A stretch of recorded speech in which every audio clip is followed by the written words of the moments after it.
আপনার লেবু গাছে কি এখনও ঠিকঠাকভাবে ফুল আসেনি, বা সেই ফুল থেকে গুটি সেট হচ্ছে না, বা ভালো লেবুর ফলন পাচ্ছেন না? তো আজকের ভিডিওটা আপনার জন্য। আজকের ভিডিওতে আমি দেখাবো যে লেবু গাছে ফুল আনার জন্য কীরকম পরিচর্যা করতে হবে, কি কি সার, কি কি অনুখাদ্য, কি কি পেস্টিসাইড কখন কীরকমভাবে গাছে প্রয়োগ করলে গাছ ভর্তি হয়ে ফুল আসবে এবং তার থেকে প্রচুর পরিমাণে লেবুর ফলন পাওয়া যাবে। আপনার লেবু গাছে কি এখনও ঠিকঠাকভাবে ফুল আসেনি? তো ভিডিওটা আপনার জন্য। আজকে আমি এমন কিছু পদ্ধতি দেখাবো যেগুলো করলে কিন্তু আপনার লেবু গাছে 100% নিশ্চিতভাবে ফুল আসবে। আর আমি 3টে ভিডিও করব এই সম্পর্কে।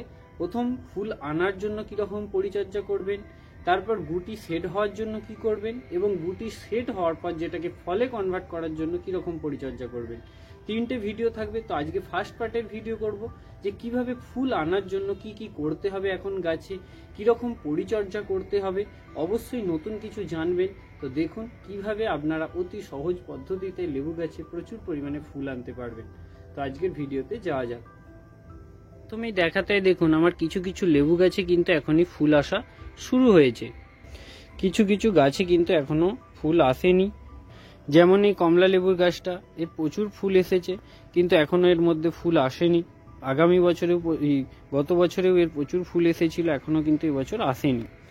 তো এটা দেখুন ভিয়েতনাম মালটার গাছ, এতেও এখনো কিন্তু কোনো রকম ফুলের দেখা নেই। পাশে এটা একটা থাই টু অরেঞ্জের গাছ, এতেও কিন্তু ফুলের দেখা নেই। তো আজকে আমি কিভাবে এদের ফুল আনার জন্য কীরকম পরিচর্যা করব সেটাই কিন্তু দেখাবো, কি কি ঠিক করতে হবে। ভিডিওটা মন দিয়ে দেখবেন, অবশ্যই উপকৃত হবেন এবং গাছ ভর্তি ফুল পাবেন এবং ফল পাবেন। তো প্রথম যেটা করতে হবে, দেখুন টবের মাটিকে একদম শুকনো রাখতে হবে, আর মাঝে মাঝে সামান্য সামান্য গাছে কিন্তু জল দিতে হবে। এই পদ্ধতিটাকে অনেকে ওয়াটার ট্রিটমেন্ট বলেন বা ওয়াটার থেরাপি বলে। তো যাই হোক, ওয়াটার থেরাপি হোক বা ওয়াটার ট্রিটমেন্ট, এই যেই করুন, গাছে এই সময় মেন কথা জলটা কম দেবেন, এবং এতে গাছে যত পাতা ঝরে যাবে গাছে কিন্তু তত ফুল আসবে, এবং নতুন যে শাখা আসবে তাতেই কিন্তু মেনলি ফুলটা আমাদের আসবে। এটা দেখুন একটা গন্ধরাজ লেবুর গাছ, এটাতেও এখনো সেইভাবে ফুল আসেনি, পাতা হলুদ হয়েছে, পাতা ঝরলেই কিন্তু ফুল আসা শুরু হবে। তো যেটা বলছিলাম যে অনেক জায়গাতে এখনো সেইভাবে গরম পড়েনি, কিছু কিছু শহরাঞ্চলের দিকে গরমের হাওয়াটা বেশি। আমরা যেহেতু গ্রামের দিকে থাকি তাই এখানে ঠান্ডাটা এখনো যথেষ্টই আছে। তো ঠান্ডা কেটে গেলে ঠিকঠাকভাবেই গাছ তার ফুল নিয়ে চলে আসবে, এই নিয়ে চিন্তার কিছু কারণ নেই। আমাদের শুধু যথাযথ পরিচর্যাটা করতে হবে। তো প্রথমে যেটা করতে হবে, আমি এখানে 1 লিটার মতো জল নিয়েছি, এতে আমি ঠিক 2 গ্রাম মতো এনপিকে 19-19-19 বা এনপিকে 20-20-20 যে কোনো আপনারা এটা মেশাতে পারেন, এটা মিশিয়ে কিন্তু গাছে দেবেন। এনপিকে 19-19-19 বা এনপিকে 20-20-20 এরা কিন্তু গাছে প্রচুর পরিমাণে ফুল আনতে সাহায্য করে।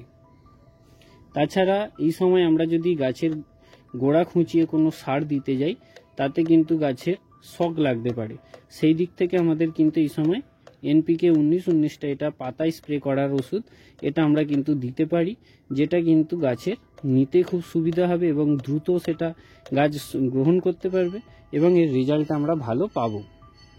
এনপিকে 19-19-19 1 লিটার জলে 2 গ্রাম, তারপরে এনপিকে 0050 এটা আমাদের অবশ্যই দিতে হবে। এটা আমরা নেব পটাশিয়াম সালফেট, এটা আমরা নেব বা 1 লিটার জলে 2 গ্রাম। এই পটাশ গাছে আপনারা সবাই জানেন ফুল ফল আনতে প্রচুর সাহায্য করে।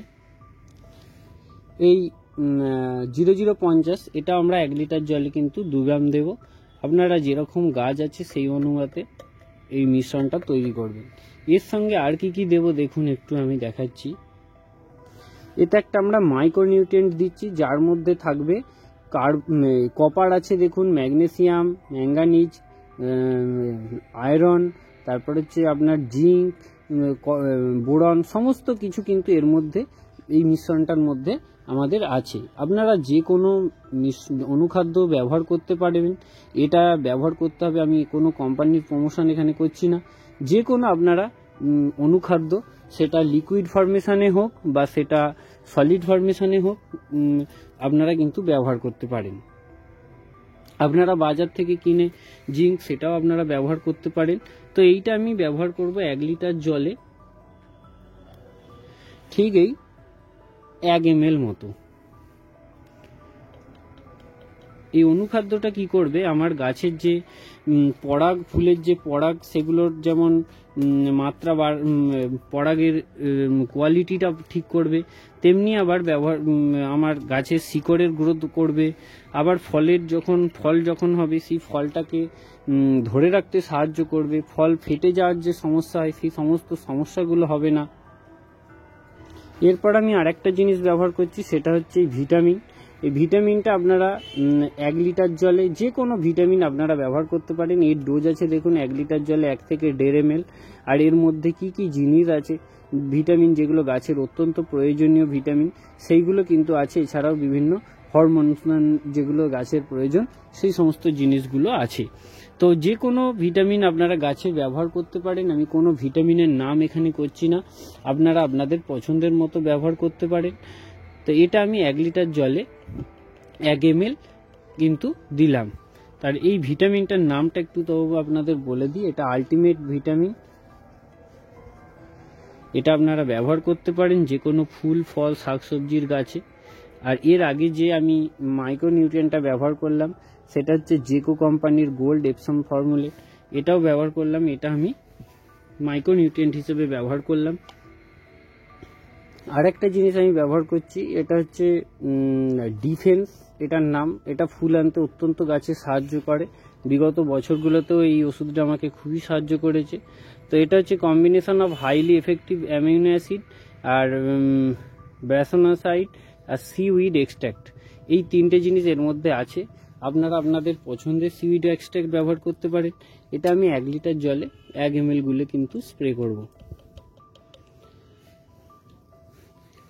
এই সমস্ত কিছুটাকে নিয়ে এবার আমায় যেটা করতে হবে, ভালো করে নাড়িয়ে নিতে হবে। তো অবশ্যই আমরা যে স্প্রেটা করব, এটা গাছকে ভালোভাবে ভিজিয়ে দিতে হবে একদম আপাতমস্তক।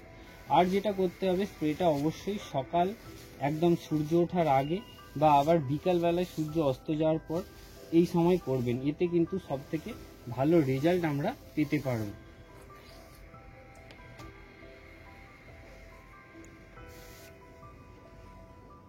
এরপর আরেকটা জিনিস আমাদের করতে হবে, সেটা হচ্ছে গাছের গোড়াতে স্প্রে করার পর আরেকটা জিনিস আমাদের করতে হবে, সেটা হচ্ছে গাছের গোড়ায় 3টে জিনিস আমাদের দিতে হবে। কি কি 3টে জিনিস দেবেন সেটা এবার একটু দেখিয়ে দেব। তো এরপর যে জিনিস 3টে দিতে হবে, আমি বারবার যে 3টে কথা বলি, 3টে সিয়াম। তার মধ্যে প্রথম হচ্ছে ক্যালসিয়াম। এই গাছে দেওয়া চুন আপনারা 6 থেকে 8 গ্রাম, টব অনুযায়ী, টবের সাইজ অনুযায়ী যত ইঞ্চির টব হবে তত গ্রাম চুন আপনারা কিন্তু গাছের গোড়ায় দেবেন। ক্যালসিয়াম গাছের ফল ধরে রাখতে যেমন সাহায্য করবে, ক্যালসিয়ামের ঘাটতিতে গাছের যেমন ফল ফেটে যায়, এই সমস্ত সমস্যাগুলো কিন্তু এটা দূর করবে। এরপর যেটা দেবো আর একটা, সেটা হচ্ছে কি পটাশিয়াম। এটা বাংলাদেশের টিএসপি। আপনারা ডিমের খোসা গুঁড়ো দিতে পারেন যারা অর্গানিক বলবেন। এটা সিঙ্গেল সুপার ফসফেট। এটা দেব, গাছের নতুন শিকড় আসবে এবং গাছের গ্রোথটা ঠিকঠাক থাকবে, সেই ফল ধরে রাখার ক্ষমতাটা গাছের বৃদ্ধি পাবে। তো এসওপিটাও আপনারা টবের সাইজ অনুযায়ী 8 ইঞ্চি হলে 8 গ্রাম, 10 ইঞ্চি হলে 10 গ্রাম, 12 ইঞ্চি হলে 12 গ্রাম দেবেন। আর একটা জিনিস আমি আপনাদের অবশ্যই দিতে বলবো, সেটা হচ্ছে এপসম সল্ট বা ম্যাগনেসিয়াম সালফেট। এইটা দেবেন।